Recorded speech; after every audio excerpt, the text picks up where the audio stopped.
In 12th century England, Lady Isabel Lancaster has spent 5 years as the forgotten widow of a feared general, her beauty and spirit slowly fading behind the walls of her empty manor. Until one misty morning, when a mysterious golden ring appears on her doorstep, bearing a royal crest and an anonymous proposal of marriage from one who has always admired you in silence. Who is the stranger who knows her most intimate secrets?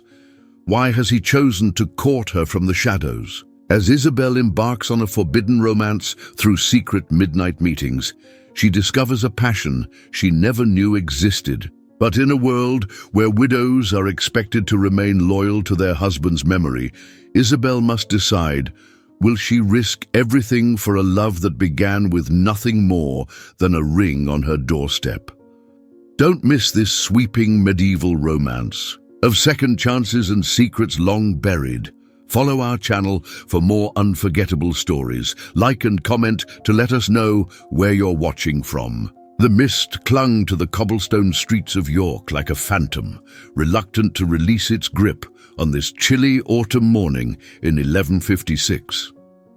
Lady Isabel Lancaster stood by her bedroom window, watching as the first weak rays of sunlight struggled to pierce the dense fog that had settled over her estate. At 38, she still possessed a striking beauty that time had been unable to diminish.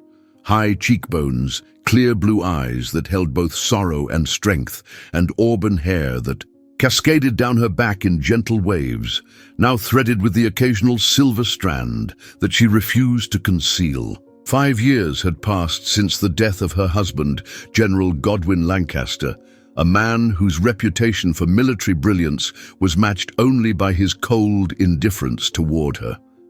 5 years of solitude in this grand but empty manor, where the only sounds that greeted her were the echoes of her own footsteps and the occasional whispers of servants who pitied the widow of the fearsome general. Isabel's daily ritual never varied. Each morning, she would don her widow's garments, a heavy black dress that seemed to weigh upon her shoulders like the burden of her memories, and personally open the heavy oak front door to greet the day, a small act of defiance against the isolation that threatened to consume her. "Another day," she whispered to herself, her breath visible in the cold air as she wrapped a woolen shawl around her shoulders and made her way down the winding staircase.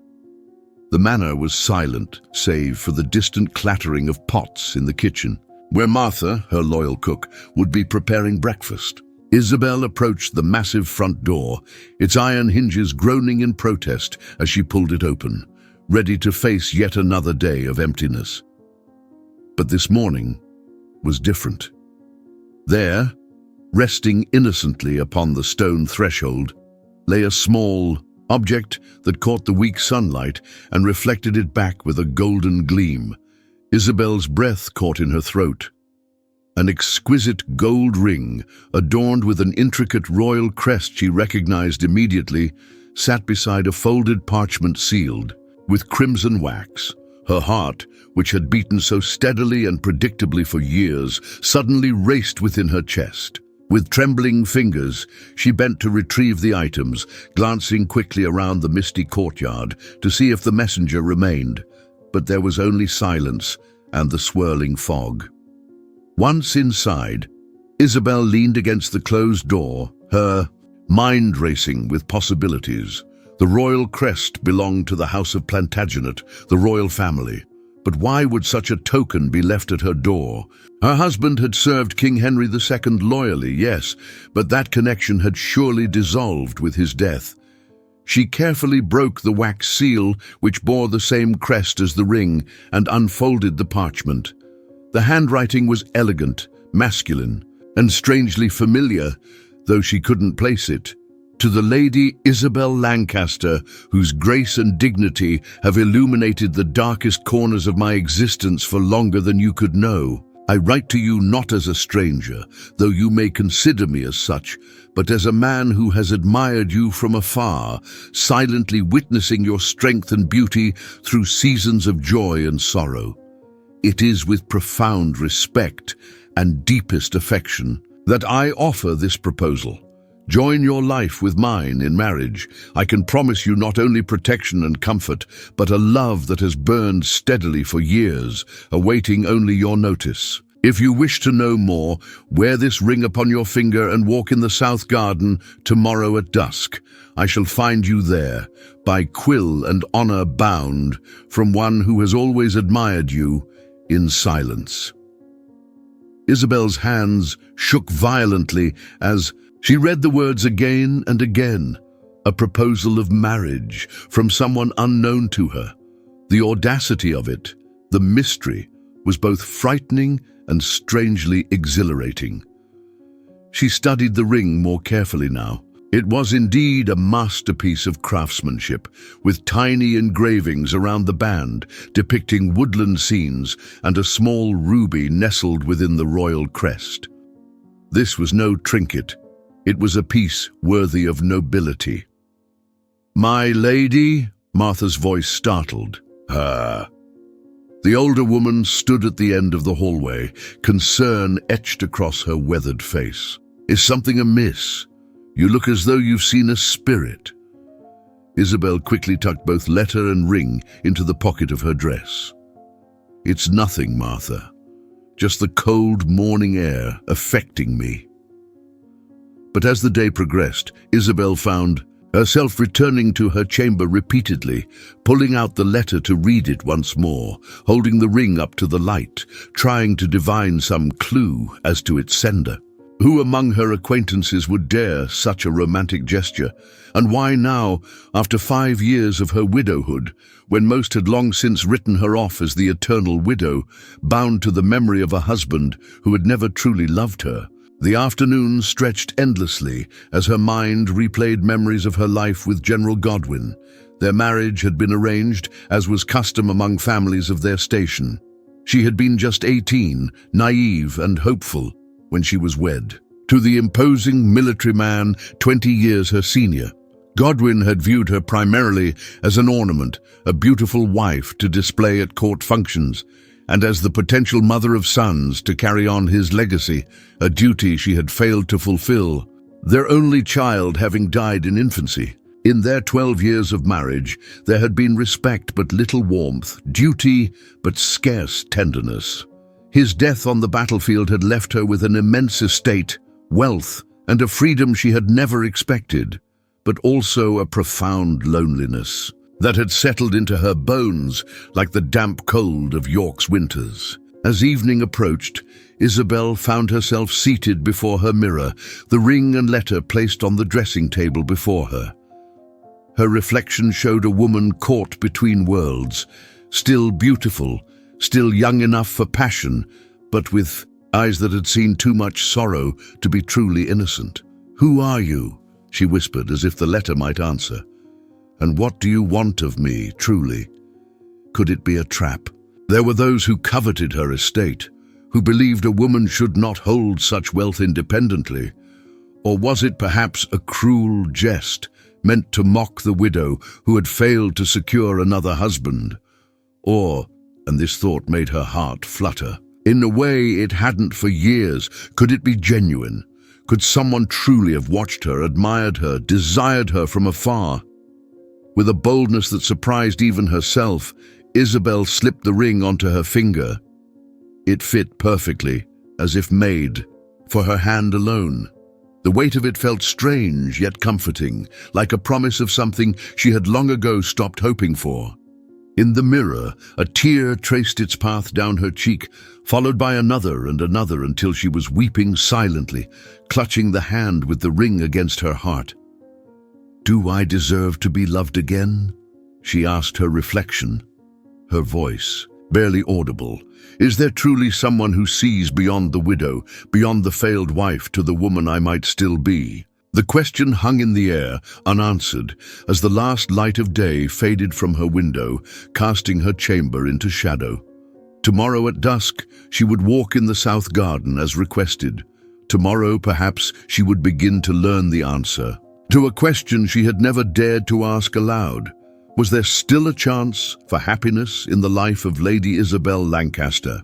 As she prepared for bed, Placing the ring carefully on her bedside table, Isabel felt something she had not experienced in years: anticipation. Tomorrow could not come soon enough, and for the first time in half a decade, she looked forward to greeting the dawn. Dawn broke reluctantly over York, the pale light filtering through the mist as Lady Isabel Lancaster stood at her bedroom window, the mysterious ring clutched tightly in her palm. She had barely slept, her mind consumed by the unexpected proposal and the promise of a meeting at dusk. As the household began to stir below, she knew she could not keep such a momentous development to herself, though she would soon wish she had. A proposal of marriage from an unnamed suitor? Martha's weathered face creased with concern as she set down the breakfast tray with more force than necessary. "My lady, forgive my boldness, but this reeks of trickery." Isabel had expected skepticism, but the vehemence of Martha's reaction took her aback. "The ring bears the royal crest, Martha. This is no common prank." "All the more reason for caution," Martha countered, her voice lowering as if conspirators might be listening. "There are those who would go to great lengths to claim your estate. The general left you wealthy, and there are many who believe such fortune should not rest in a woman's hands." Those words stung with their truth. Since Godwin's death, more than a few concerned relatives and neighbors had suggested she needed a man's guidance to manage her affairs, despite her having done so capably for 5 years. By midday, word of the mysterious proposal had spread throughout the household, and Isabel found herself besieged by unsolicited counsel. "At least demand to know his identity before entertaining such nonsense," insisted William, her steward, a man who had served her family for 3 decades. His voice carried the weight of genuine concern as they walked through the estate's ledger books in her study. "No honorable man proposes from the shadows, my lady. Perhaps he fears rejection," Isabel suggested, though even to her own ears the defense sounded weak. William's expression softened. "My lady, you are still young and beautiful. If you wish to remarry, there are respectable widowers who would court you properly in the light of day." But that was precisely what she dreaded, the formal, emotionless courting ritual that had led her into one loveless marriage already. There was something in the anonymous letter's passion that had awakened a longing she had thought long dead. By afternoon, her cousin Eleanor had arrived uninvited, sweeping into the manor with dramatic flair. At 42, Eleanor had buried 2 husbands and collected their fortunes with practiced efficiency. She considered herself an expert on matrimonial matters. "Have you lost your wits entirely?" Eleanor demanded, pacing the drawing room while Isabel sat quietly by the window. "Anonymous proposals are the stuff of minstrel tales, not the real world where women must guard their reputations and fortunes with vigilance." Isabel watched a leaf spiral down from an oak tree in the courtyard, dancing on the autumn breeze. "My reputation has been that of a dutiful widow for 5 years, Eleanor. What harm could come from simply meeting this man?" "What harm?" Eleanor stopped her pacing, aghast. "You could be murdered, robbed, compromised. At the very least, you would be the subject of vicious gossip." The widow Lancaster, so desperate for a man she accepted a proposal from a phantom. Those words cut deeper than Eleanor could know. Was that how others would see it? An act of desperation rather than courage? As evening approached, Isabel retreated to her chambers, dismissing her lady's maid after a perfunctory arrangement of her hair. Alone at last, she sank onto the edge of her bed, the weight of everyone's disapproval pressing upon her shoulders like a physical burden. She moved to her wardrobe, filled with the somber blacks and greys that had defined her existence. Since Godwin's death, her fingers traced the heavy fabrics, each garment a testament to years of dutiful mourning for a marriage that had been more prison than partnership. Behind these dark garments, pushed to the back of the wardrobe, hung a single dress of pale, Blue silk, a color she had not worn since her youth before her marriage. It had been her favorite once, the shade remarkably similar to her eyes. Godwin had disapproved of it, claiming it was too frivolous for the wife of a general. With sudden resolve, Isabel pulled the blue dress from its hiding place. The fabric felt impossibly light in her hands after years of weighted mourning clothes. She laid it upon her bed, staring at it as though it were a living thing that might take flight. Her mind drifted to memories of her marriage, Godwin's perpetual disappointment in her failure to produce an heir, his long absences followed by, in cold homecomings, the way he had paraded her at court functions like a prized falcon, beautiful, but ultimately expected to be obedient and serve a purpose. He never loved me, she whispered to the empty room, a truth she had rarely allowed herself to acknowledge. And I never loved him. I respected him, feared him at times, but love, that admission, spoken aloud for the first time, seemed to lighten something within her chest. She had fulfilled her duty as a wife in every way society demanded, had mourned appropriately, had managed his estate efficiently. What more could be asked of her? With trembling fingers, she began to remove her widow's garb. Each piece discarded felt like shedding a layer of an identity that had never truly belonged to her. When she finally slipped the blue silk over her head, the fabric settling around her like water, she hardly dared look in the mirror. When she finally gathered her courage and faced her reflection, a stranger looked back at her, not the general's widow, but Isabel, simply Isabel. The blue of the dress brightened her eyes and brought color to cheeks too long pale with sorrow. She reached for the mysterious ring, sliding it onto her finger with deliberate slowness. It gleamed in the fading light, a promise of possibility. With newfound determination, Isabel made her way to the small chapel attached to the manor house.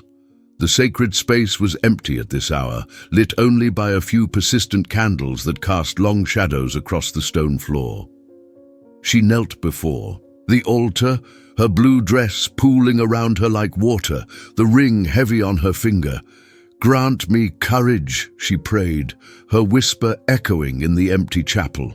"I have been the widow long enough. Allow me this chance, this hope, however foolish it may seem to others." As she rose, her decision crystallized with perfect clarity. She would meet this mysterious suitor. She would take this risk. After years of living according to others' expectations, she would finally follow the quiet yearning of her own heart. "Let them disapprove," she murmured, her voice stronger now as she walked back through the darkening manor. "I have earned the right to choose my own path." Tomorrow at dusk in the South Garden, she would either find a new beginning or confirm everyone's worst fears. Either way, for the first time in years, Lady Isabel Lancaster would be acting on her own desires rather than society's demands, and that alone made the risk worthwhile. The day passed with excruciating slowness for Lady Isabel. Each hour seemed to stretch into eternity as she moved through her usual routines with distracted efficiency. The mysterious ring remained on her finger, a constant reminder of the evening that awaited her, and she found herself touching it absent-mindedly throughout the day, as if to reassure herself that it was real and not a figment of her imagination. By late afternoon, a second letter arrived, delivered by a hooded messenger who vanished before the servants could question him. This missive was briefer than the first, but no less unsettling. "My dearest Lady Isabel, the South Garden is too exposed to curious eyes.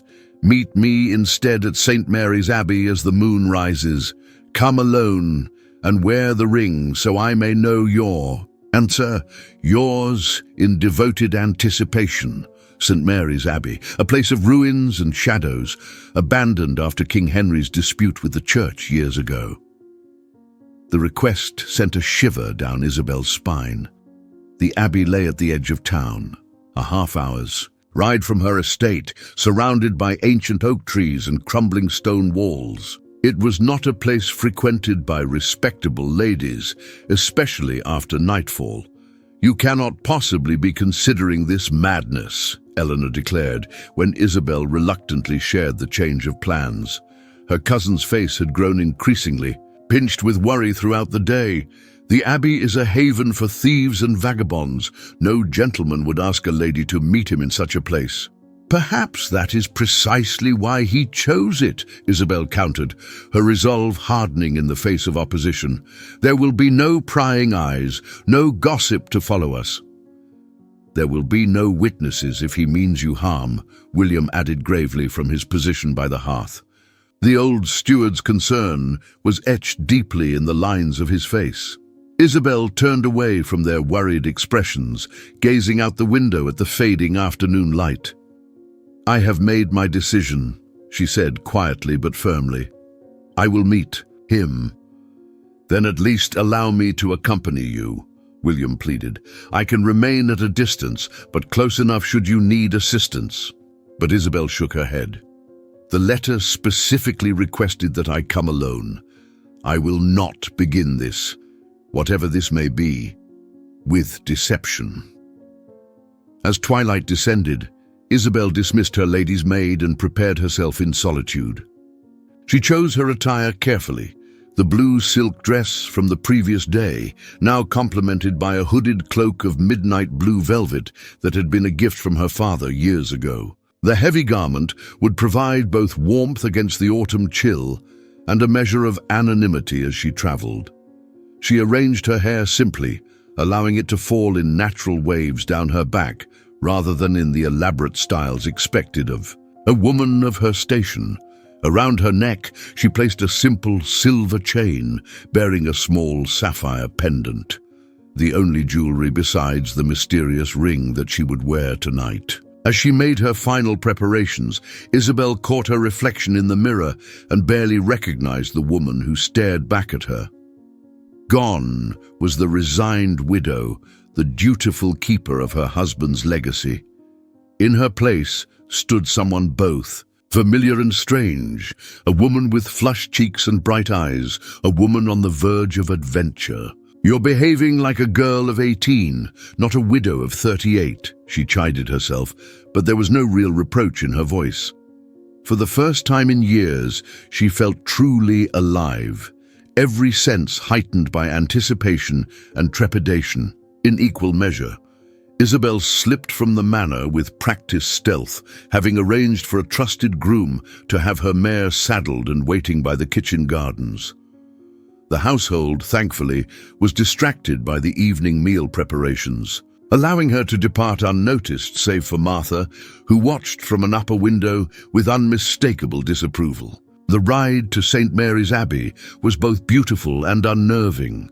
The full moon had risen early, casting the countryside in silvery light that transformed the familiar landscape into something otherworldly. The autumn air was crisp against her face, carrying the scent of fallen leaves and distant wood smoke. As the abbey came into view, Isabel's heart began to race uncontrollably. The once grand structure now stood as a skeletal reminder of former glory, broken walls reaching toward the night sky like supplicating hands, empty window arches framing the darkness within, the great nave open to the heavens where the roof had long since collapsed. She dismounted at the edge of the abbey grounds, securing her mare to a sturdy oak before proceeding on foot. The soft rustle of her cloak against the fallen leaves seemed thunderous in the stillness of the night, and she found herself holding her breath as she passed beneath the crumbling archway that had once been the abbey's main entrance. Inside, the moonlight streamed through the remains of the roof, creating pools of silver amidst the deep shadows. The effect was both ethereal and eerie, beautiful in its desolation, yet charged with a sense of faded sanctity that made Isabel feel like an intruder, despite there being no one to witness her trespass, or so she thought. "You came."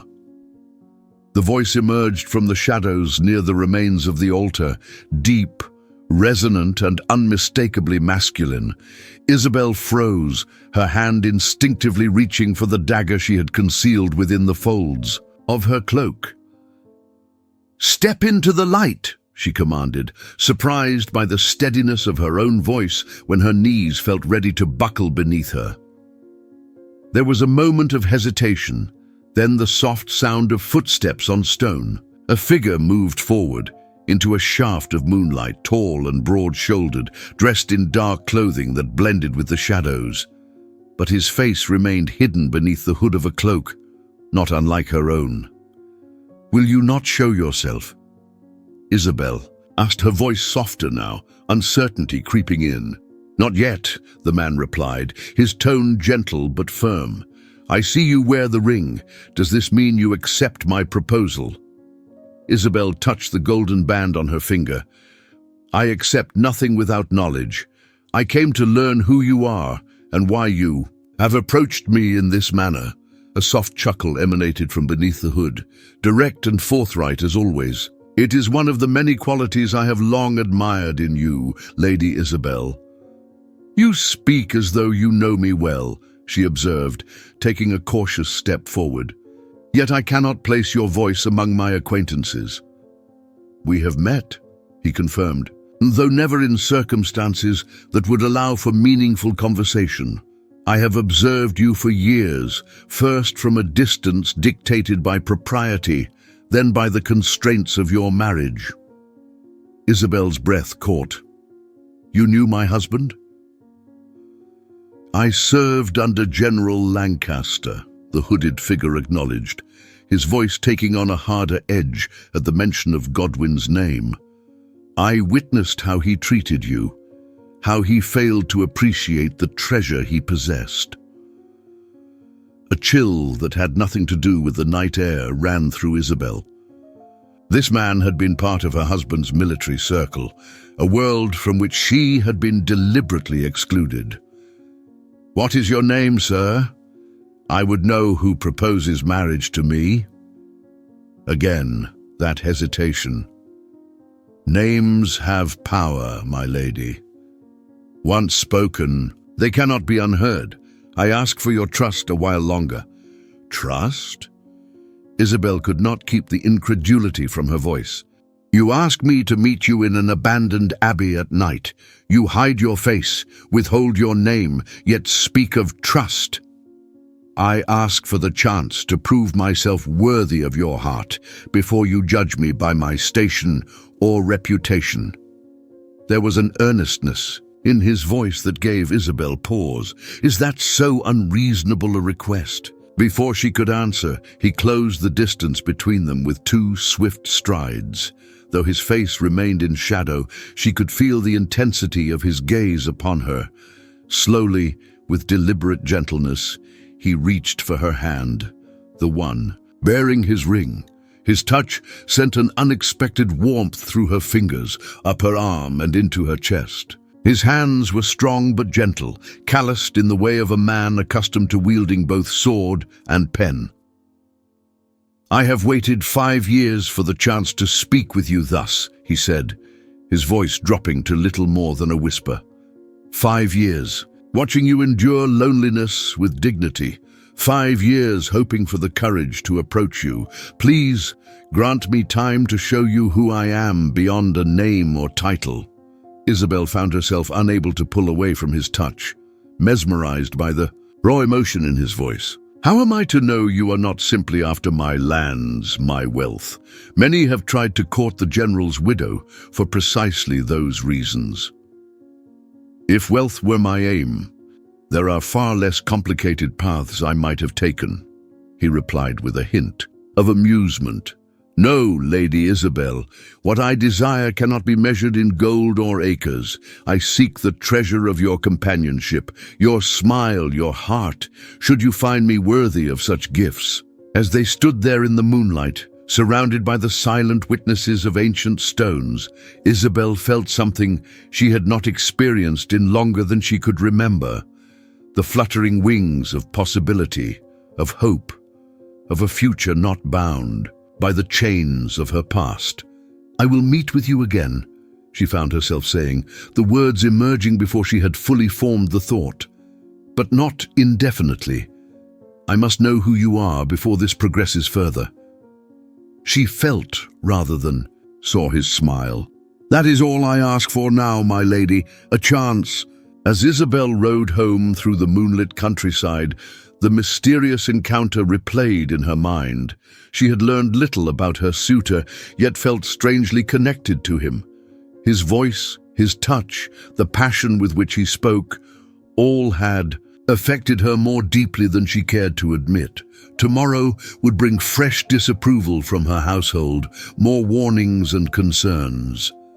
But tonight, beneath the vast canopy of stars, Lady Isabel Lancaster felt the first tentative unfurling of something she had thought forever lost to her, the sweet, terrifying possibility of love. The weeks that followed transformed Lady Isabel Lancaster's carefully ordered existence into something altogether different, a life punctuated by secret messages, clandestine meetings, and a slowly blossoming connection that defied all propriety and reason. 3 times more, she met her mysterious suitor at St. Mary's Abbey, each encounter leaving her both more enchanted and more troubled by the persistent veil of secrecy between them. Their 4th meeting came on a night when the autumn winds howled through the abbey ruins like restless spirits, forcing them to seek shelter in what remained of the old sacristy, a small chamber that had somehow retained both its roof and walls when much of the abbey had crumbled to ruin. I brought you something, said the hooded figure, his voice now familiar enough to send a pleasant shiver through Isabel, even before he spoke. From beneath his cloak, he produced a small wooden box, intricately carved with intertwining roses and vines. What is this? Isabel asked, accepting the gift with hands that had grown steadier in his presence over their meetings. Open it and see. Inside, nestled on a bed of velvet, lay a silver locket bearing an enameled blue forget-me-not, a flower that matched precisely the color of her favorite dress, the one she had worn to their first meeting. It's beautiful, she breathed, lifting it carefully from the box. But how did you know this shade of blue is your favorite? He finished for her. You wore a dress this exact color when you attended the spring tournament 3 years ago. It was the only time I ever saw General Lancaster smile at you genuinely, when every other man present could not take their eyes from his wife. Isabel's fingers tightened around the locket. You were at that tournament? I was, he confirmed, his voice tinged with something that might have been regret. Closer to you than you might imagine. She stared into the shadows of his hood, desperately trying to recall the faces from that day. Knights and nobles from across England had gathered for the event. Who among them had been watching her so carefully? There's more, he said softly. Open the locket. With slightly trembling fingers, Isabel worked the tiny clasp.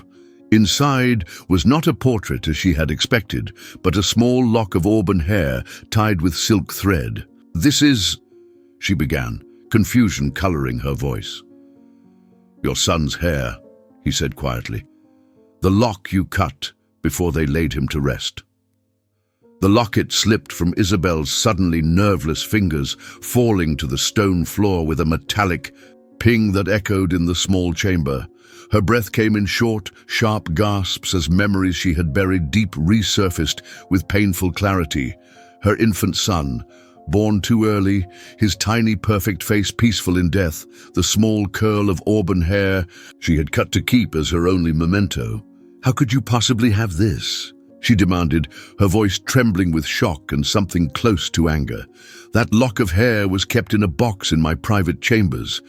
No one but myself and Martha have ever— I did not take it, he interrupted gently, bending to retrieve. The fallen locket. This is another lock from the same source.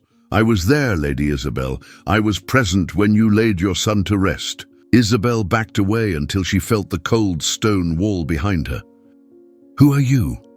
She whispered, genuine fear threading through her voice for the first time. How could you know such intimate details of my life? How could you have been present? At my most private moments of grief, the hooded figure remained motionless, the locket extended toward her on an open palm. I have never wished to cause you distress, he said softly, but I wanted you to understand the depth of my connection to you, that this is no passing fancy, no calculated pursuit of your wealth. I have witnessed your joys and sorrows, your strength and vulnerability. I have seen the woman behind the title, behind the mask of the general's wife. Isabel's mind raced through possibilities. Who could have been close enough to witness such private moments yet remain unnoticed by her? A servant? A soldier in her husband's command? One of the castle guards? Please, she said, her voice steadier now as shock gave way to determination. No more games, no more mysteries. Tell me your name. For a long moment, he stood silent, the locket still offered in his outstretched hand. Then, with a sigh that seemed to come from somewhere deep within him, he spoke. Not yet, there is still too much at stake. What could possibly be at stake that justifies this continued deception? Isabel demanded, frustration finally overcoming her usual composure. My life, he replied simply, my future, and most importantly, any chance of winning your heart once you know the truth. Before she could press further, he closed the distance between them, and with exquisite gentleness took her hand and placed the locket in her palm, closing her fingers around it. Though his face remained hidden, she could feel the warmth of his breath against her cheek. I ask for your patience a little longer, he murmured. At our next meeting, I promise to reveal myself fully to you. But until then, know this. Every word I have spoken to you, every sentiment I have expressed, has been nothing but the absolute truth. The sincerity in his voice was undeniable, and Isabel found her anger ebbing despite her confusion. There was something in the way he held himself now, a vulnerability that belied his physical strength, that made her wonder what terrible secret he could be harboring. Very well, she conceded reluctantly. One more meeting. And then, either you reveal yourself completely or this, whatever this is between us, ends. His relief was palpable, expressed in the slight relaxation of his shoulders and a soft exhalation. Thank you, my lady. Your grace continues to humble me. When she returned to her estate that night, Isabel found it impossible to sleep. The locket lay on her bedside table, both a comfort and a disturbance to her peace of mind. How had this stranger come to know her so intimately? And why did the thought of him watching over her for years feel not like an invasion, but like a strange form of protection? The following days brought a fresh wave of rumors sweeping through York. Lady Isabel's nocturnal outings had not gone unnoticed, it seemed, and speculation ran rampant about the widow's activities. Some whispered of witchcraft, others of madness, brought on by prolonged grief, while the more charitable suggested she was meeting a lover too low-born to court her openly. They're saying the most dreadful things about you in the village market, Martha reported grimly as she arranged Isabel's hair one morning. That woman from the alehouse claims she saw you riding toward the abbey in the dead of night, dressed all in blue like some fairy creature. Isabel met Martha's concerned gaze in the mirror. Let them talk, she said with a tranquility that surprised even herself. Their gossip cannot harm me. It's not just gossip, I fear, Martha persisted, her weathered hands pausing in their work. Sir Reginald Bradford visited while you were out yesterday. He was most insistent about speaking with you regarding, as he put it, concerns about Lady Lancaster's state of mind following her bereavement. A cold weight settled in Isabel's stomach. Sir Reginald was not only her late husband's closest ally, but also one of the king's favoured advisers. If he was involving himself in rumours about her behaviour, the situation was more serious than mere village gossip. What did you tell him? Isabel asked, keeping her voice deliberately even. That you were perfectly well, but had gone to visit the graves of your husband and son, as you often do, Martha replied. He seemed satisfied, but mentioned he would call again soon. That evening, as Isabel prepared for what she had decided would be her final clandestine meeting, she found herself torn between anticipation and dread. What face would be revealed beneath that hood? Would she recognize him? And most troublingly, would the magic that had grown between them survive in the harsh light of reality? As she secured her cloak and moved toward her chamber door, her eyes fell upon the mysterious ring still adorning her finger, the token that had started this extraordinary journey. For a brief, irrational moment, she considered removing it, ending the enchantment before it could potentially shatter her heart.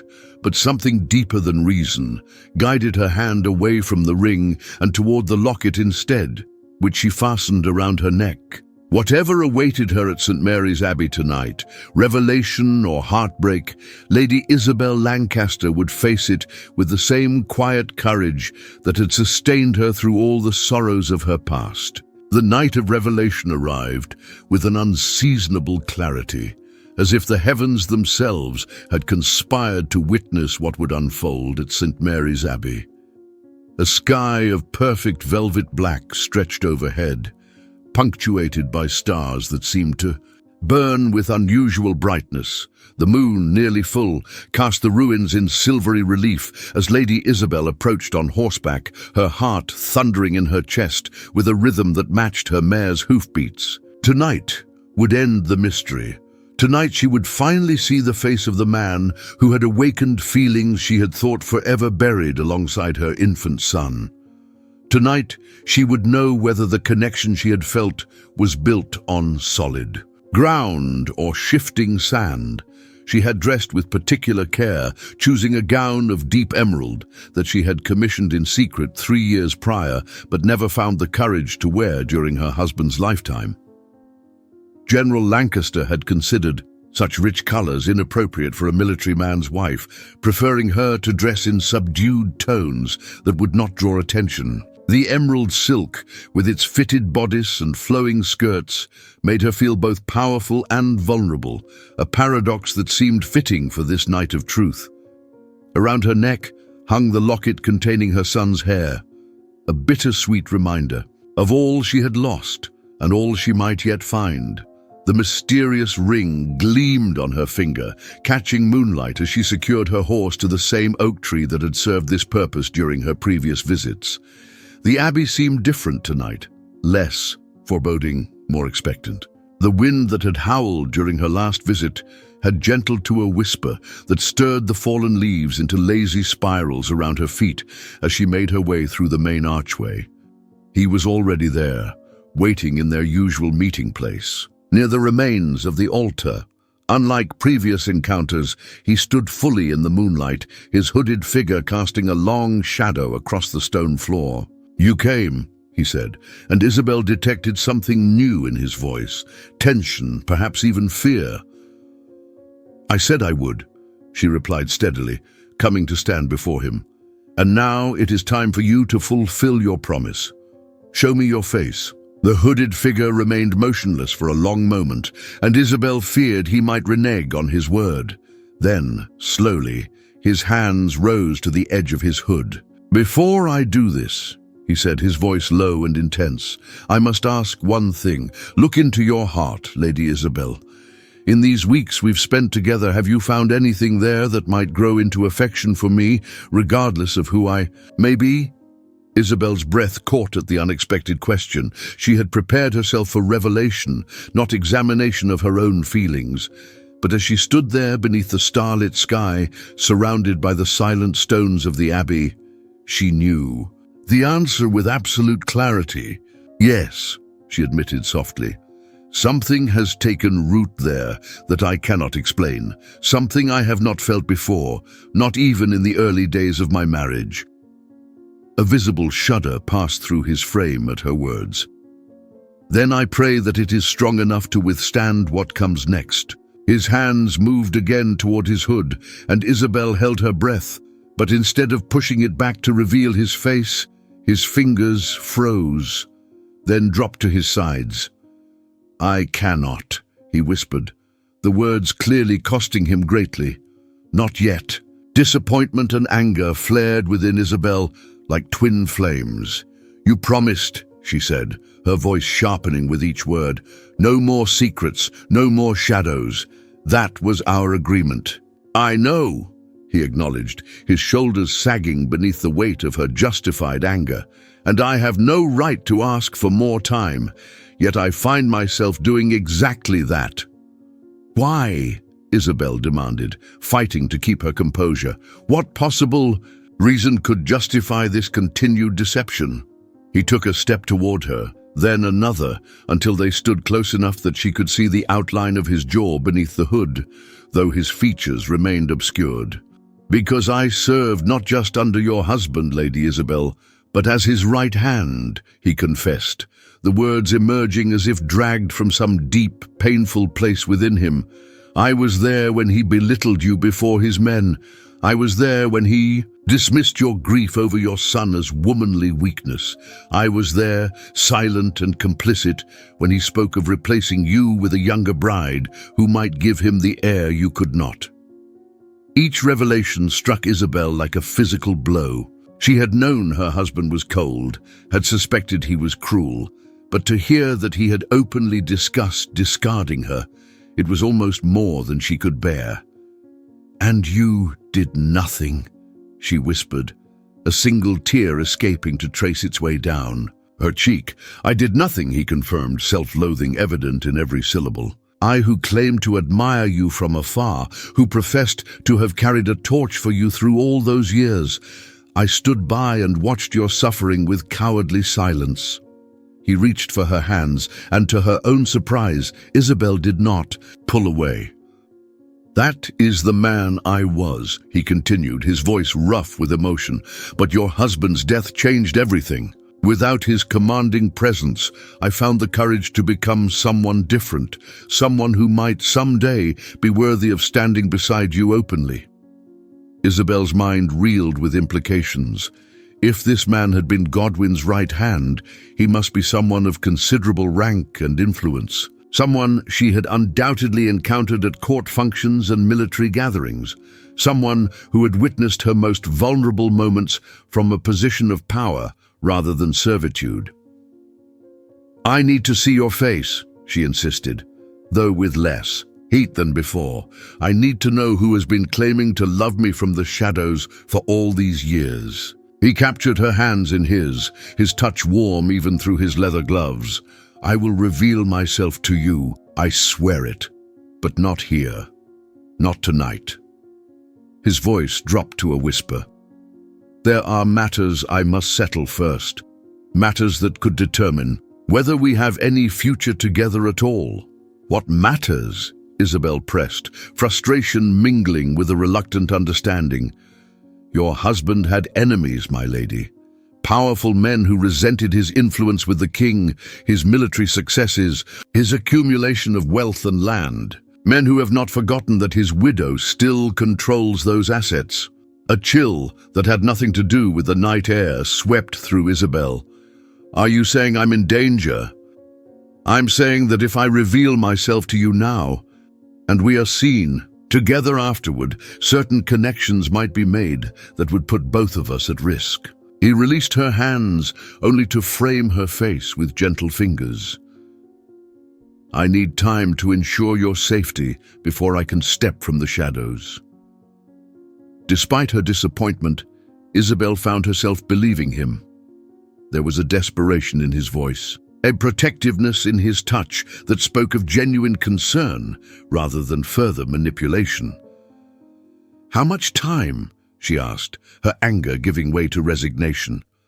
"A fortnight," he promised. "No more. And then, regardless of what I've been able to accomplish, I will come to you openly, in the light of day, and place my future in your hands." As they stood there in the moonlight, faces close but one still hidden, Isabel made a decision that defied all logic and propriety, a decision based solely on the inexplicable certainty in her heart. "A fortnight," she agreed softly. "And then, whatever name you bear, whatever face you wear, we will determine if what has grown between us can flourish in the light."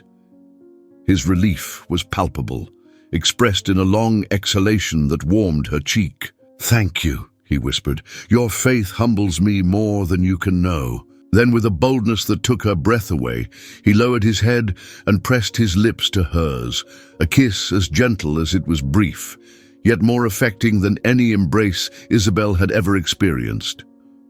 Before she could respond, he had stepped back, the shadows once again claiming his hooded face.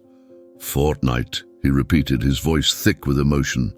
"Until then, keep the ring close, and know that every moment away from you is a torment I endure only for the hope of a lifetime by your side."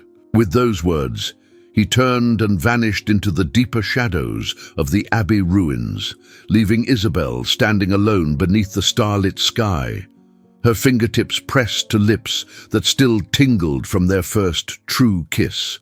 As she rode home through the quiet countryside, the taste of him lingering on her lips, Isabel found herself mentally revisiting every interaction she could recall from her years as General Lancaster's wife.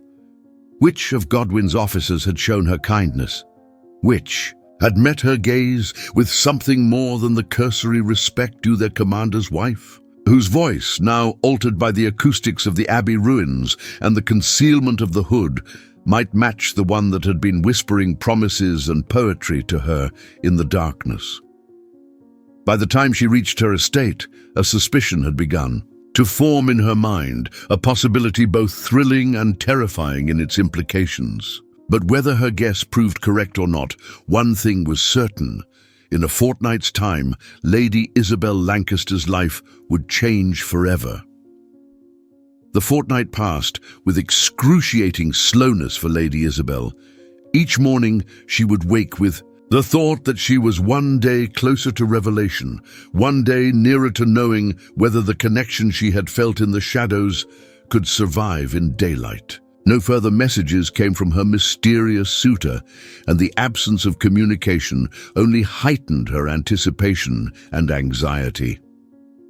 On the 13th day, just as Isabel was beginning to fear that her hooded admirer had changed his mind, a small wooden box arrived at her doorstep.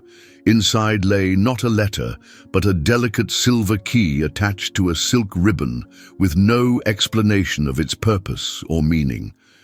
That evening, as Isabel sat in her chamber contemplating the enigmatic key, a soft knock at her window startled her from her reverie. Cautiously drawing back the heavy curtains, she found herself staring at a small arrow embedded in the wooden frame, a rolled parchment attached to its shaft. The message was brief but clear. "Tomorrow at sunset, the key opens the side chapel, Dogur at St. Clement's Church. Come alone wearing the blue dress. Bring the ring. The time for shadows has ended." Isabel's heart leapt at the words. St. Clement's Church was a small, ancient place of worship on the outskirts of her property.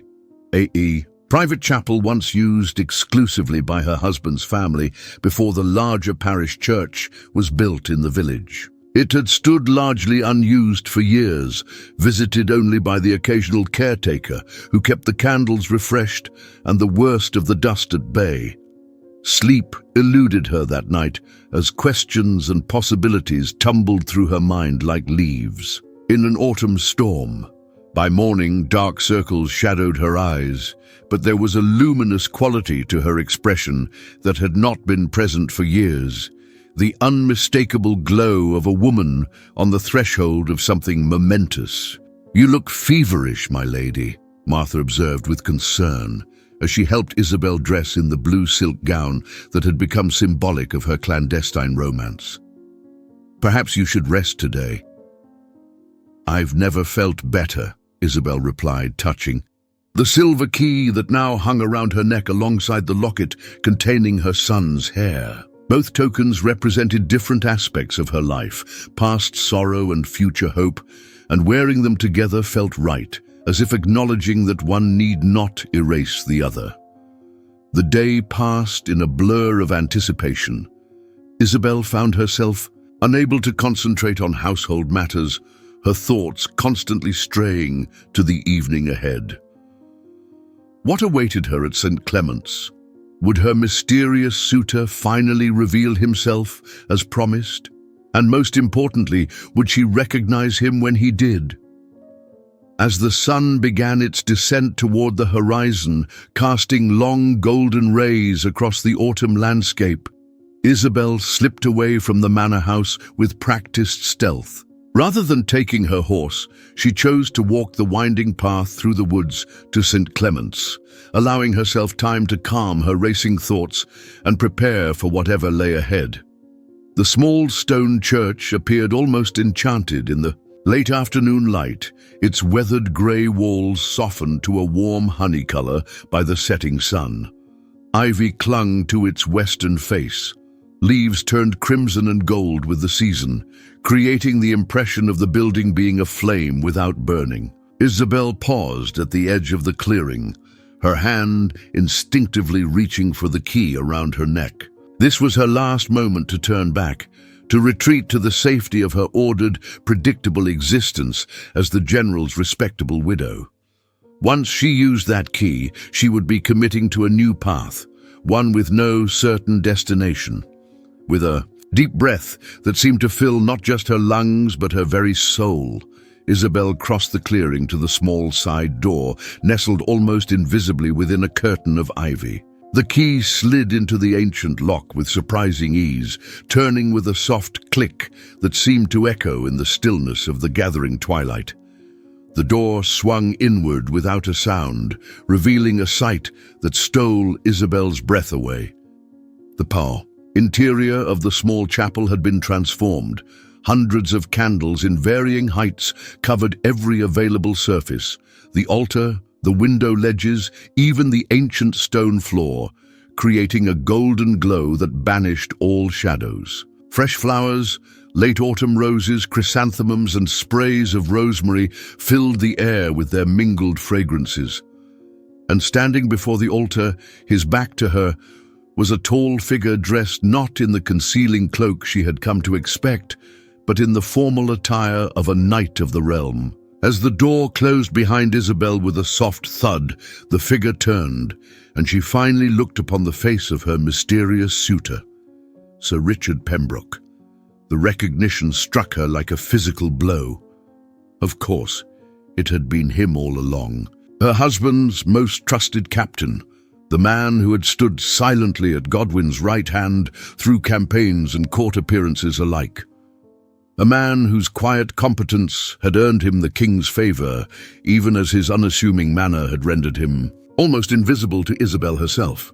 At 40, Sir Richard's face bore the evidence of a life lived in service and battle, a thin scar bisecting his left eyebrow, lines of experience etched around eyes of startling blue clarity, a strong jaw softened slightly by a neatly trimmed beard that contained threads of silver among the brown. He was not conventionally handsome in the way of the young courtiers who had flirted with her in her youth, but his features held a compelling strength and character that Isabel found far more attractive. "Lady Isabel," he said, his voice now unaltered by the acoustics of the abbey ruins or the muffling effect of his hood, instantly recognizable as that of her mysterious admirer. "You came." "Sir Richard," she managed, her own voice barely above a whisper. "It was you all along." He crossed the candlelit space between them with measured steps, stopping just close enough that she could see the nervous pulse at his temple, the slight tremor in his hands as he reached for hers. "Are you disappointed?" he asked, the vulnerability in his question laying bare the fear that had prevented him from revealing himself sooner. Isabel studied his face, the face of a man she had seen countless times over the years but never truly looked at until this moment. She saw kindness there, and honor, and a depth of feeling that took her breath away. "No," she answered truthfully. "Not disappointed. Surprised, yes, but not disappointed." Relief washed over his features, transforming them with a smile that reached all the way to his eyes.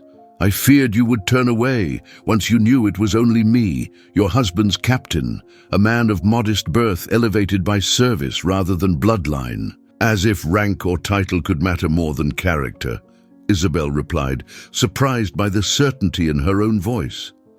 I may not have truly seen you before, Sir Richard, but I see you clearly now. From somewhere outside the chapel came the soft chiming of bells marking the hour of sunset. Sir Richard's grip on her hands tightened slightly.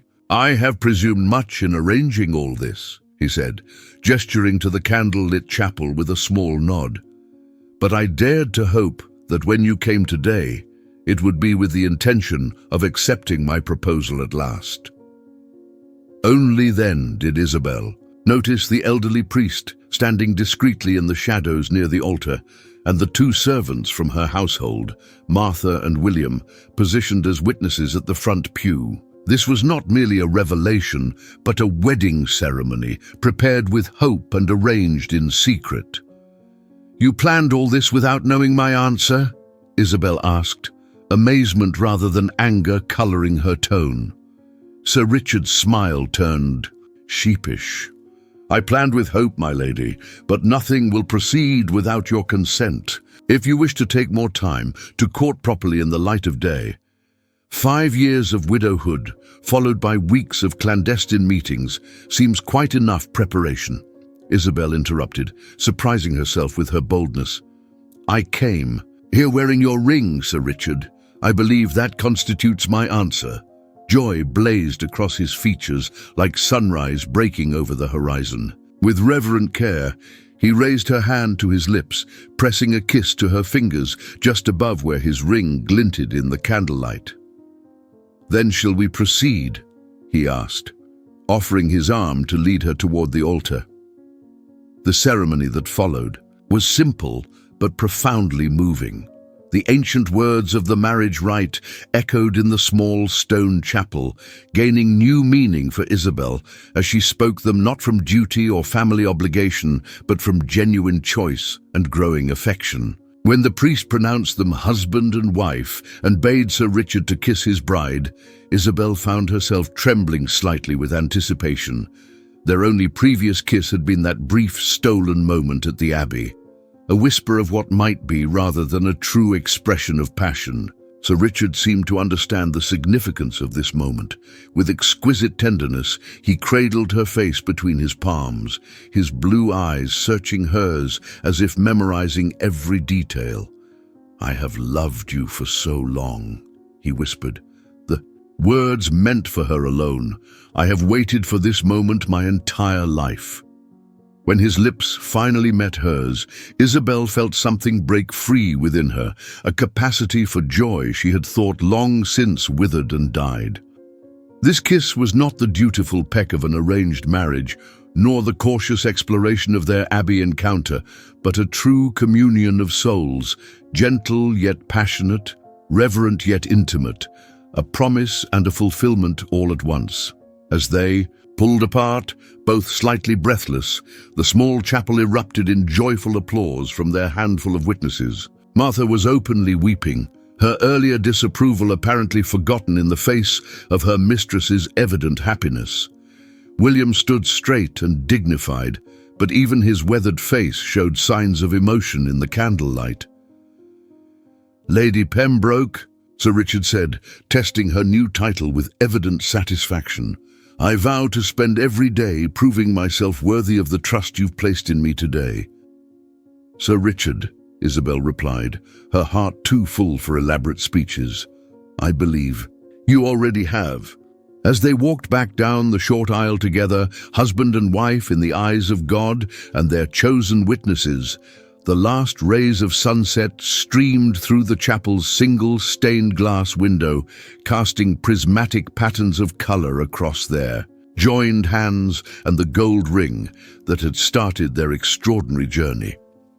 Outside, the first stars of evening were appearing in a sky of deepening blue, no longer harbingers of clandestine meetings in Abbey ruins, but witnesses to a new beginning, a love that had emerged from shadows into the clear, honest light of day. The news of Lady Isabel Lancaster's sudden marriage to Sir Richard Pembroke spread through York with the speed and intensity of wildfire. By midday, following their candlelit ceremony, the household staff had whispered the tale to the market. Vendors who passed it to the alehouses, who conveyed it to the guild halls, until it seemed that all of York buzzed with speculation about the widow who had married her late husband's captain in a secret ceremony. "They're saying the most dreadful things," Martha reported grimly as she arranged fresh flowers in Isabel's chamber, now shared with Sir Richard, though he had risen before dawn to attend to business matters. "That you've dishonored the general's memory, that Sir Richard must have seduced you to gain control of the estate, that the marriage cannot possibly be valid." Isabel, seated by the window embroidering a new handkerchief with her husband's initials, merely smiled. "Let them talk, Martha. Their words cannot touch my happiness." And happy she was, in a way that surprised even herself. The transition from solitary widow to newly wedded wife had been smoother than she could have imagined. Sir Richard, who now asked her to call him simply Richard when they were alone, had proven himself to be everything his letters and clandestine meetings had promised: thoughtful, gentle, passionate, and unfailingly considerate of her feelings and wishes. Yet despite the private contentment of their first weeks of marriage, the world beyond their bedchamber proved less accommodating to their union. The first formal challenge came in the form of Sir Reginald Bradford, who arrived unannounced at the estate one crisp morning, his expression thunderous as he demanded an audience with both Lady Isabel and her new husband. "This marriage is an affront to propriety and possibly to law," he declared without preamble once they were seated in the manor's grand parlour. A tall, imposing man with iron-grey hair and cold eyes, Sir Reginald had been General Lancaster's closest ally and confidant, closer even than Richard had been. "A widow of your station, married in secret to a man who served under your husband's command. The court will have much to say about this arrangement." Richard sat forward, his posture alert but calm. "Our marriage was conducted according to all proper religious and legal requirements, Sir Reginald. The bishop himself has recognized its validity." "Legal, perhaps," Sir Reginald conceded with a dismissive wave. "But what of honor? What of loyalty to Godwin's memory? He raised you from nothing, Pembroke, made you his right hand, and this is how you repay him, by claiming his wife and lands before his body is barely cold in the ground?" "It has been 5 years," Isabel interjected, her voice quiet but firm. "And the marriage was my choice, Sir Reginald. My husband did not claim me. I chose him freely and gladly." The older knight's expression softened slightly as he turned to her. "My dear Lady Lancaster, Lady Pembroke," she corrected gently. A flash of annoyance crossed his features before he continued. "You have been alone, vulnerable to manipulation. The general would have expected me to look after your interests, to ensure you were not taken advantage of in your grief." Richard's hand found Isabel's, his touch warm and reassuring. "I understand your concern for Lady Isabel's welfare," he said, his tone respectful despite the underlying steel in his words. "But I assure you, our marriage is built on mutual affection and respect, not manipulation or opportunism." "So you say," Sir Reginald replied coldly, "but the King's court may take a different view. A captain marrying his commander's widow, gaining control of significant lands and wealth. It raises questions that will need answering." The implied threat hung in the air between them. Sir Reginald's influence at court was considerable, and though Richard had earned the King's favour through his military service, political alliances were notoriously fickle. After Sir Reginald departed, leaving behind a chill that seemed to linger in the parlour despite the crackling fire, Isabel turned to her husband with worry etched across her features. "Will he cause trouble for us?" Richard drew her into his arms, his embrace solid and reassuring. "He may try," he acknowledged, "but our marriage is valid, our conscience clear. We have nothing to fear from the truth."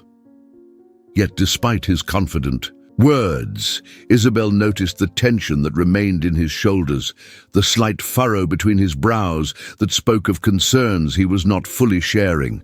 The following weeks brought a steady stream of similar challenges, invitations to social gatherings that had routinely come to Isabel as the general's widow mysteriously ceased. Former friends called with transparent excuses to evaluate the new marriage, their polite smiles never quite reaching their eyes as they assessed Richard with barely concealed skepticism.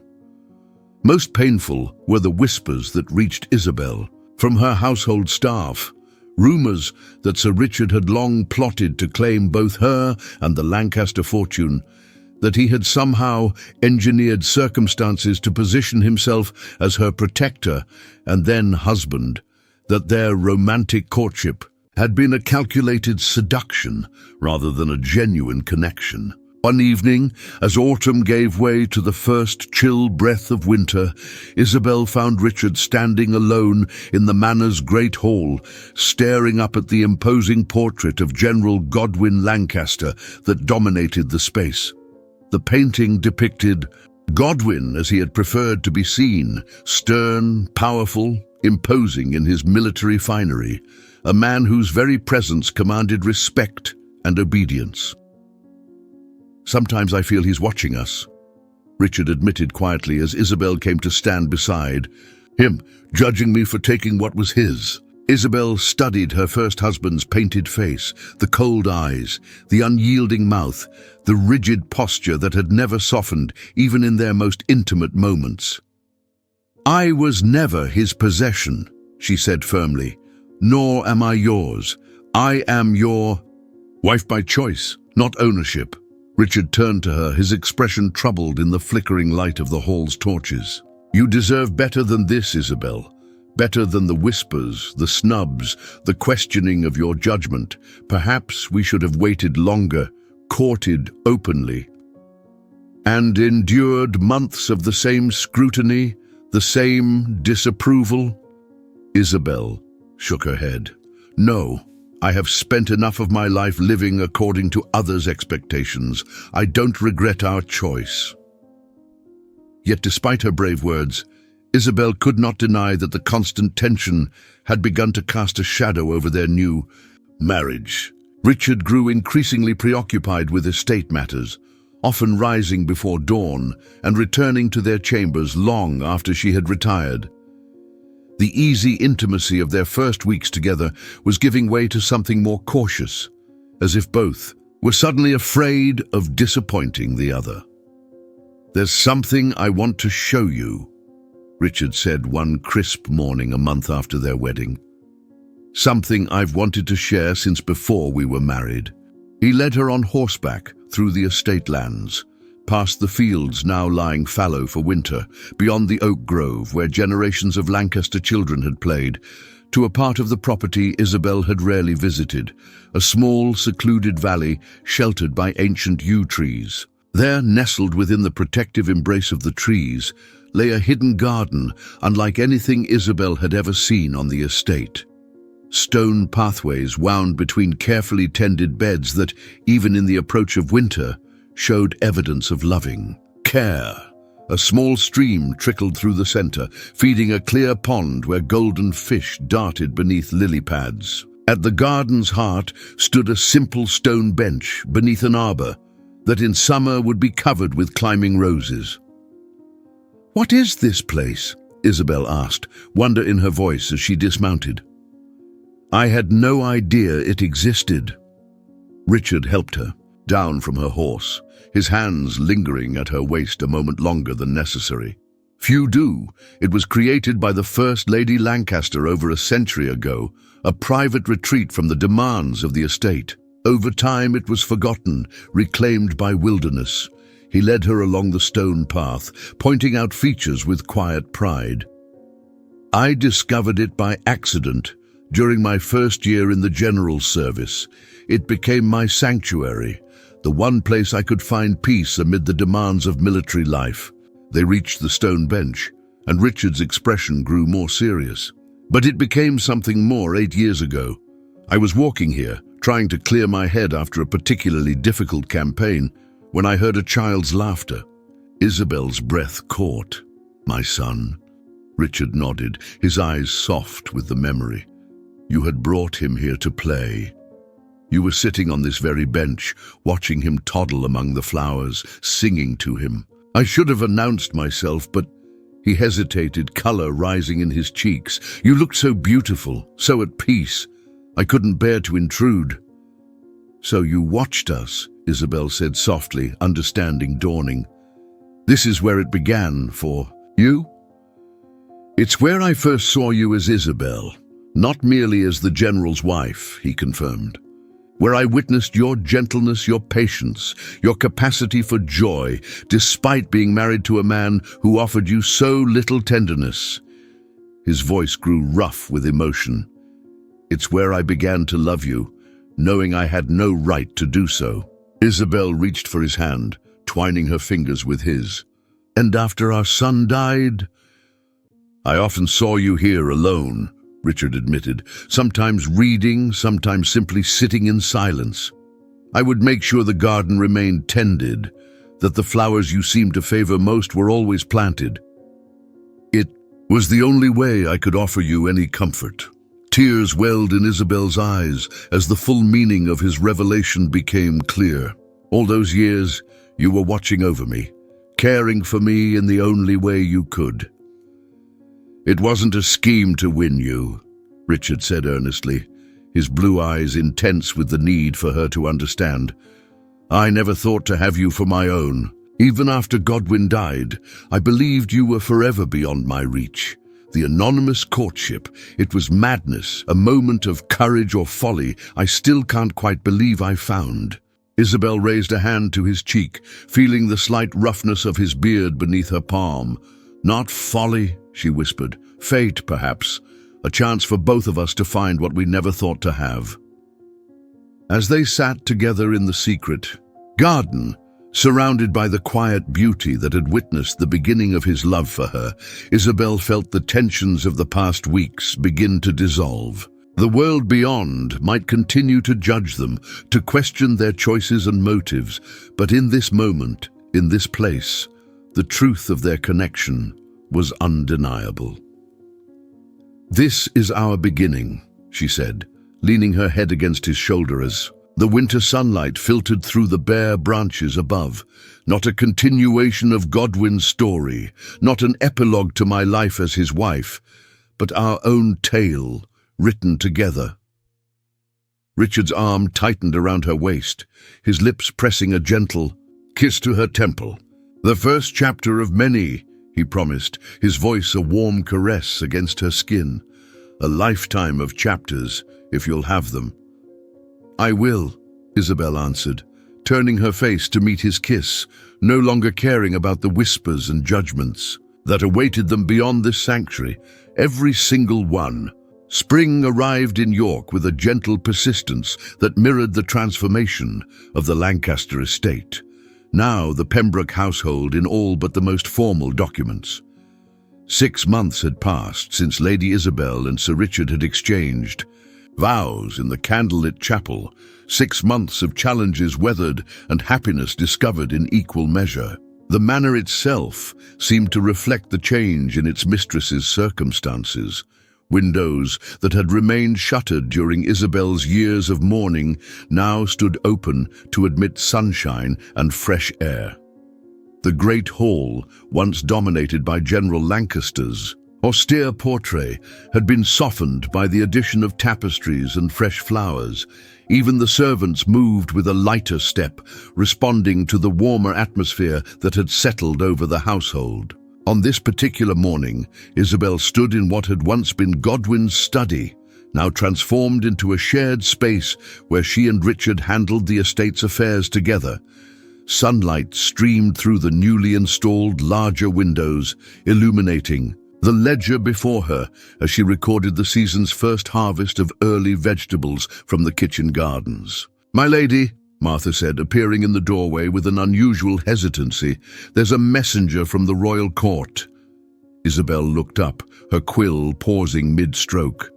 Royal messengers were rare, and their arrival often heralded significant news, not all of it welcome. "Show him in, Martha." The messenger, a young man in the livery of King Henry II, entered with a formal bow, extending a sealed parchment. "For Sir Richard Pembroke and his lady wife," he announced, "from His Majesty himself." Isabel accepted the document with steady hands, though her heart fluttered nervously beneath her composed exterior. "Thank you. My husband is inspecting the North Fields, but should return shortly. Can I offer you refreshment while you wait?" As Martha led the messenger to the kitchen for a well-deserved meal after his journey, Isabel examined the royal seal on the parchment. Whatever news it contained, it would be prudent to wait for Richard's return before breaking the seal. She did not have to wait long. Within the hour, Richard strode into the study, his face flushed from riding and his eyes immediately seeking hers. "Martha told me about the royal messenger. Have you opened it?" Isabel shook her head, holding out the sealed document. "I thought we should read it together." Richard took the parchment, his fingers brushing hers in a touch that even after months of marriage still sent a pleasant warmth through her veins. With careful movements, he broke the seal and unfolded the message, his expression growing increasingly serious as he read. "What is it?" Isabel asked, unable to bear the suspense any longer. Richard looked up, wonder and disbelief mingling in his eyes. "It's an invitation. No, a summons to attend the king at court next month. He's holding a tournament and feast to honor knights who have served with distinction." He paused, seeming to struggle with his next words. "I'm to be formally recognized for service to the crown and awarded additional lands on the northern border." Isabel's hands flew to her mouth. "Richard, that's wonderful news." "There's more," he continued, his voice thick with emotion. "The king specifically requests the presence of my lady wife, noting that he looks forward to formally acknowledging our marriage before the court." The significance of this royal gesture was enormous. By publicly recognizing their union, King Henry would effectively silence the whispers and speculation that had dogged them since their wedding day. No one, not even Sir Reginald Bradford, would dare question a marriage that had received such explicit royal approval. "We are to present ourselves at Winchester Castle in 4 weeks' time," Richard said, finally allowing a smile to break through. His astonishment. "Isabel, do you understand what this means?" She did, perhaps even more clearly than he. In the stratified world of medieval England, royal favor was the ultimate currency. This summons represented not just acknowledgement, but elevation. Richard's status rising from respected captain to landed knight in his own right. Their marriage transitioning from questioned alliance to celebrated union. "We must prepare," Isabel said, practicality asserting itself through her joy. "I'll need suitable gowns. You'll require new, formal attire befitting your station." Richard laughed, crossing the space between them to sweep her into his arms. "Always so organized, my love. Yes, we'll prepare properly. But first," he lifted her off her feet in a spontaneous embrace that would have scandalized the court, but had become wonderfully common in the privacy of their home. "First, let us celebrate this moment." The following weeks passed in a flurry of activity. Word of the royal summons spread quickly through York, transforming public opinion as if by magic. Former critics now offered congratulations. Merchants who had once been reluctant to extend credit to the controversial couple suddenly found reasons to call with their finest wares. Invitations to local gatherings multiplied like spring flowers after rain. "It's remarkable how quickly people change their tune when the royal wind shifts," Isabel observed one evening as she and Richard sorted through yet another stack of newly arrived invitations. Richard looked up from the letter he was reading, his expression thoughtful. "People fear being on the wrong side of power," he said.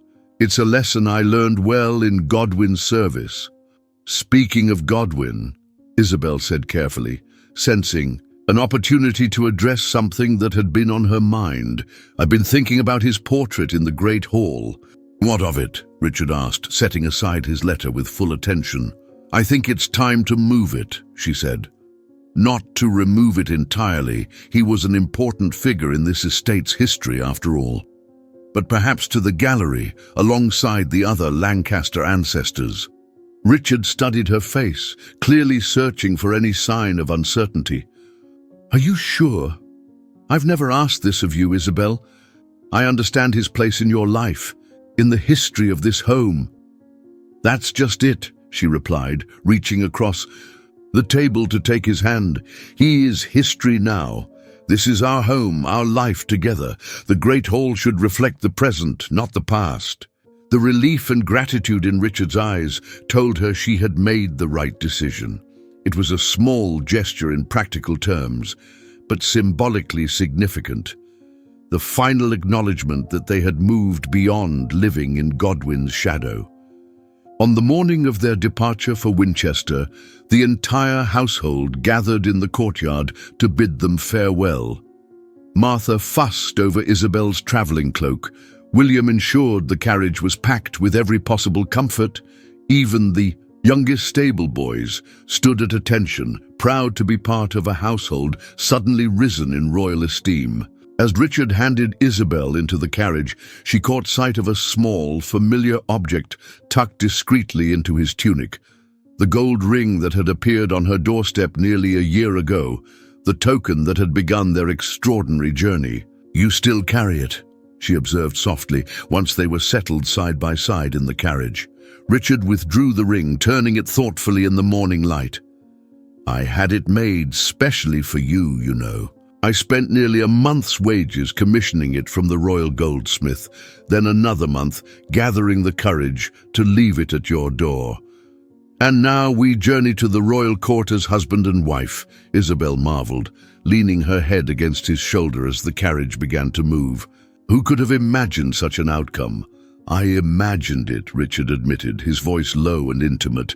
"Every night for years, I imagined a life with you. I never truly believed it possible, but I imagined it nonetheless." The journey to Winchester passed pleasantly. The English countryside resplendent in its spring glory. Fields of vibrant green stretched to the horizon, dotted with wildflowers and the occasional grazing sheep. Villages bustled with activity as they passed through, locals pausing in their work to watch the fine carriage with curious eyes. They arrived at Winchester Castle on a perfect May afternoon, the ancient stone fortress gleaming golden in the sunlight. Pages and servants rushed to assist them, directed by a steward who greeted them with the deference due honored guests of the king. "His Majesty has arranged for you to be housed in the Eastern Tower," the steward informed them as they were led through the castle's grand corridors.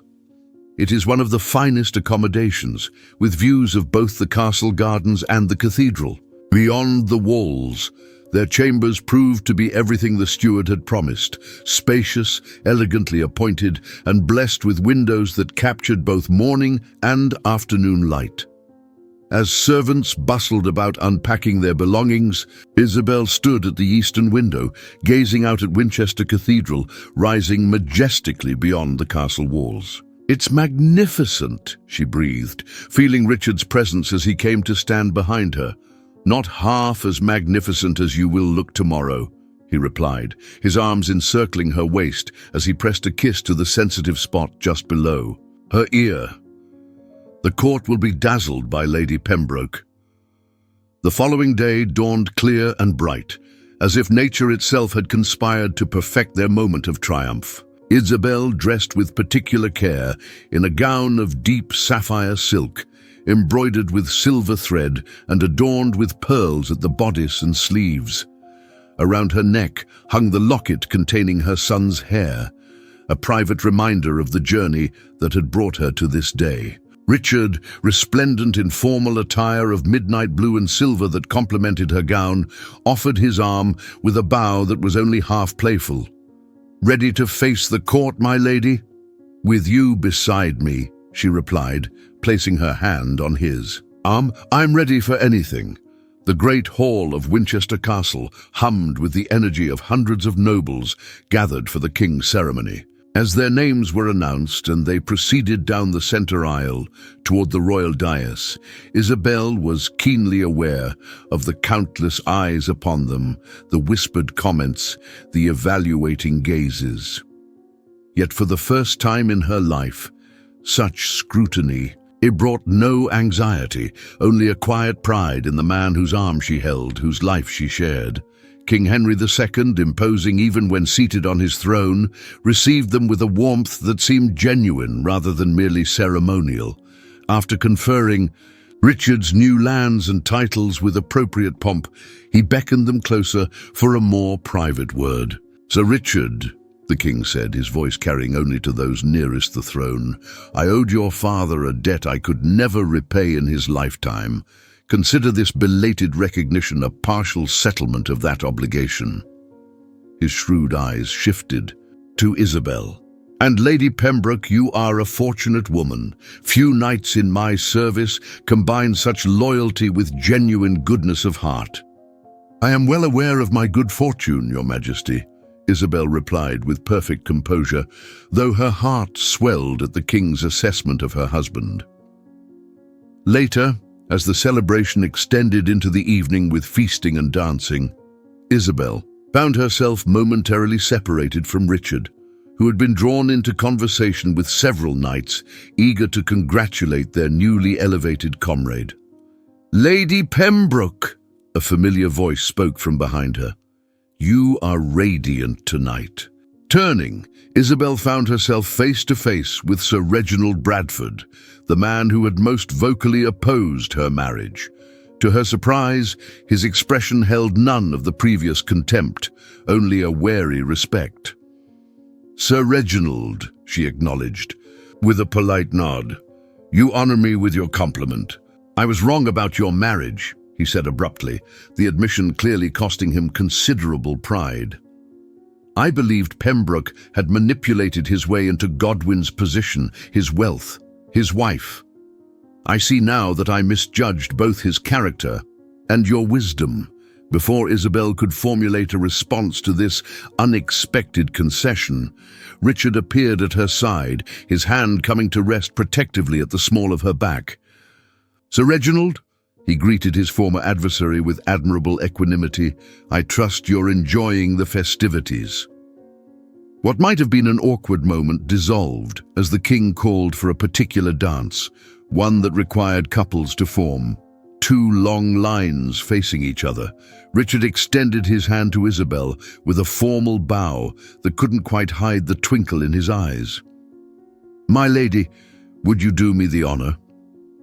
As they moved through the intricate patterns of the dance, their hands meeting and parting, circling each other like celestial bodies caught in mutual orbit, Isabel felt a perfect contentment settle over her.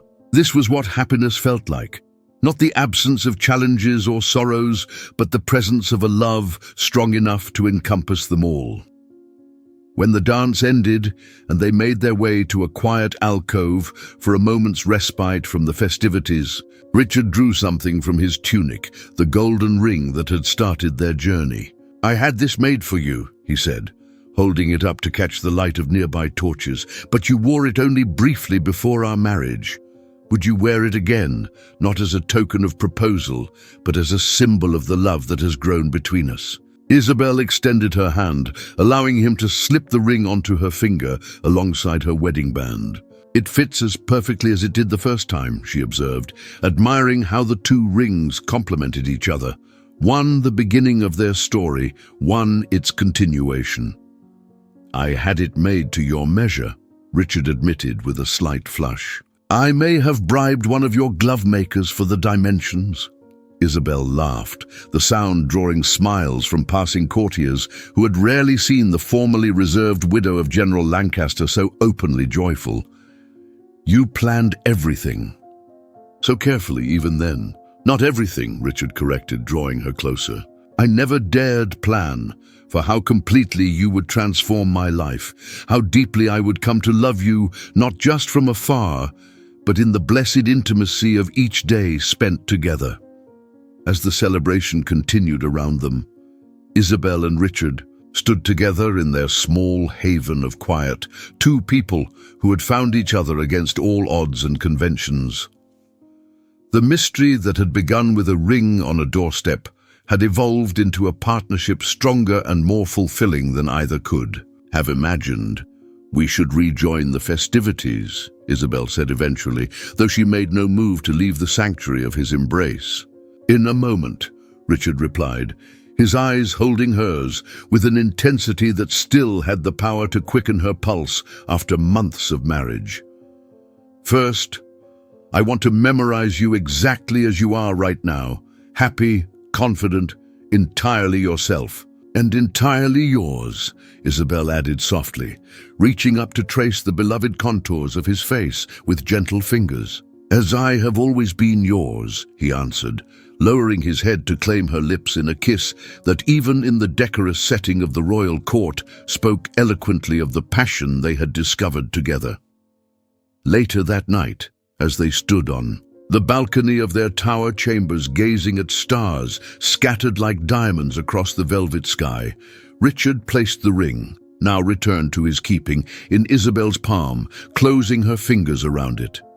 "You were never truly a stranger to me," she whispered, understanding at last the full measure of their journey. "Even when I didn't know your face or name, some part of me recognized the heart that had watched over mine for so long." "I was always here," Richard replied, gathering her close against the night's chill, "just waiting for you to see me." Above them, a shooting star traced a brilliant path across the heavens. Not an ending, Isabel thought, but a beginning. One of countless new beginnings that awaited them in the life they would build together. A life founded on a love that had begun in shadows, but would flourish forever in the light.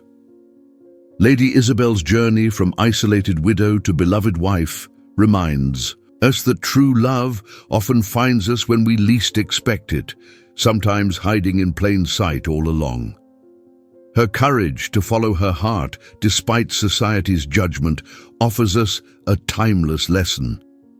Happiness rarely comes to those who merely follow convention, but rather to those brave enough to trust their deepest intuitions. Would you have had the courage to wear a mysterious ring, to meet a hooded stranger, to risk everything for a chance at true connection? Perhaps the most powerful message in this tale is that it's never too late for a second chance at love. Like the secret garden Sir Richard tended for years, our hearts may lie dormant, but never truly die. They simply await the right moment, the right person, to bloom again in unexpected glory. What forgotten corners of your own life might be waiting for rediscovery? What silent admirers might be tending to your happiness from afar? If this story touched your heart, please take a moment to like, share, and subscribe to our channel. Your support allows us to continue bringing these emotional tales of love and courage to life. Leave a comment telling us what you would have done in Lady Isabel's place, and stay with us for more unforgettable stories that remind us of the extraordinary possibilities hiding within our ordinary lives.